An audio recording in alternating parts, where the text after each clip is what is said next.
Affirmative action and its new version, DEI, are, of course, by definition, forms of anti-white racism. White men are at a structural disadvantage in getting jobs and getting contracts and getting into schools. There's kind of no pretending it's anything but what it seems to be. And most people know that. Few people understand just how corrosive this is to the country and to the idea of the country. So the arrangement that America has had with immigrants for over 100 years has been, come to our country because there is opportunity here. And implied in that is meritocracy. If you work hard, if you have ability, you can ascend the ladder. But affirmative action and now DEI invert that arrangement. New immigrants to this country are told immediately that the people who founded the country, white men, are the problem. They are evil. So not only does this inculcate racism in our immigrants, which is a terrifying prospect, but it also makes the workplace a hellscape, a sort of corporate Jim Crow structure that degrades everyone and that's inherently immoral. Arvind Krishna is a perfect example of why this is a bad idea. Krishna is an immigrant to this country. He's clearly smart. He clearly works hard. In over 30 years, he's ascended to the top of IBM. He's now the CEO. But rather than promoting the ideas that made this country great, meritocracy, he has bought in completely, possibly because he has to, into our racial hierarchy, into our form of modern Jim Crow. So thanks to James O'Keefe, the journalist, we know what that looks like on the inside. Here is video that was leaked to O'Keefe of Krishna, the CEO of IBM, telling his employees to hire fewer white men or they will be punished. Their pay will be cut. Watch this. I'm very clear about this. I expect at the executive level, so that is not just my directs, but all executives in the company have to move forward by 1% on both underrepresented minorities. Well, let me say it. Asians in the U.S. are not an underrepresented minority in a tech company. However, others are.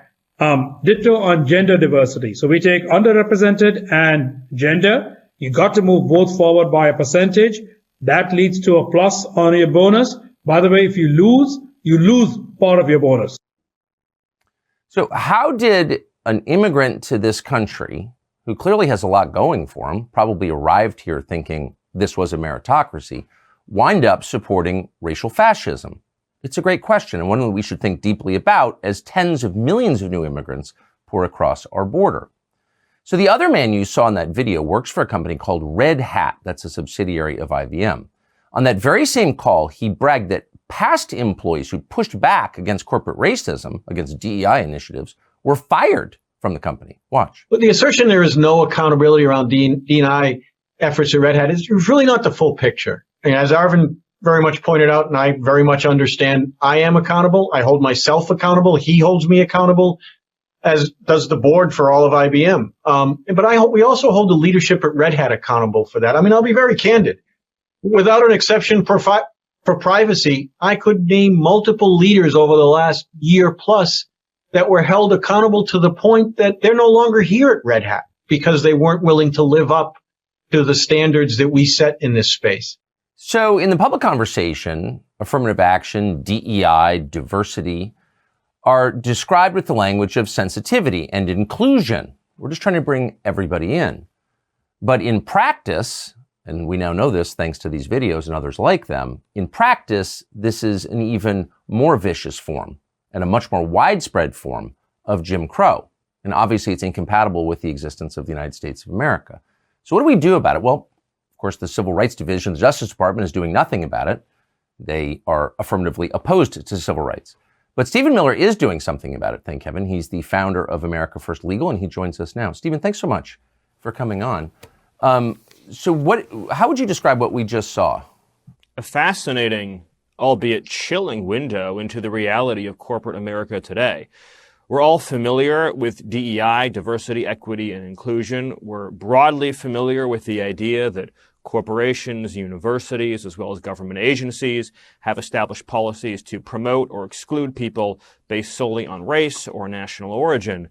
But to see it said so bluntly, yes, so matter-of-factly, that you're going to be punished, you're going to be denied your career, you're going to have your money, your livelihood, everything that you've built your entire life taken away from you because you don't establish a specific racial quota system.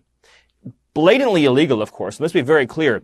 Federal civil rights law makes no distinction when it comes to color. Hiring, contracting, promoting, advancing, or firing based on race is strictly unlawful.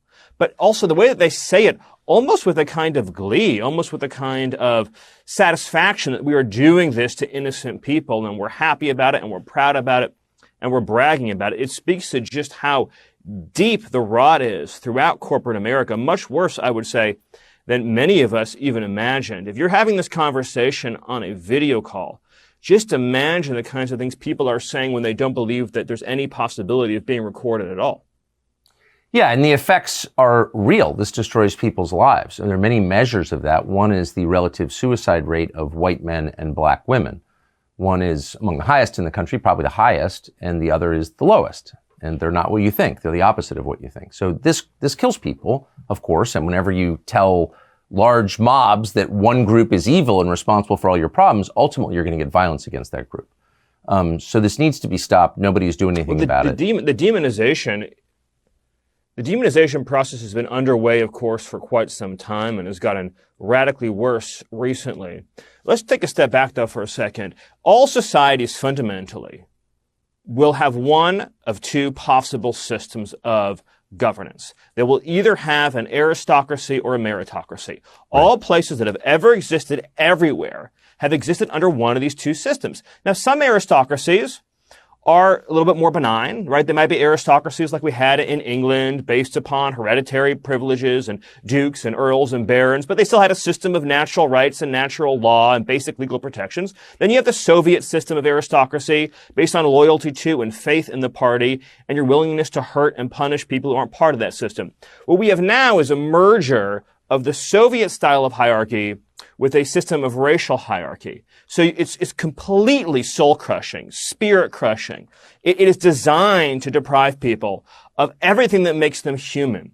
The notion that you have a hypothetical kid who, instead of playing every day after school, he went home and he studied. And when it was time to go to college, he spent all of his time on his test preparation. He did everything he could do. But he didn't get into the school that he wanted to get into. He got into his sixth choice or seventh choice. But when he went there, he worked harder than everybody else. And he didn't go out and party. And he didn't go out and drink. He did everything right every single day of his life. But it was time to graduate. He didn't get the job he was entitled to, at the salary he was entitled to. But when he got to that company, then he stayed late. And he put off all the things he wanted to do with his life. And he gave up so many years of his productive life, hoping that one day, maybe, just maybe, his dreams would be fulfilled.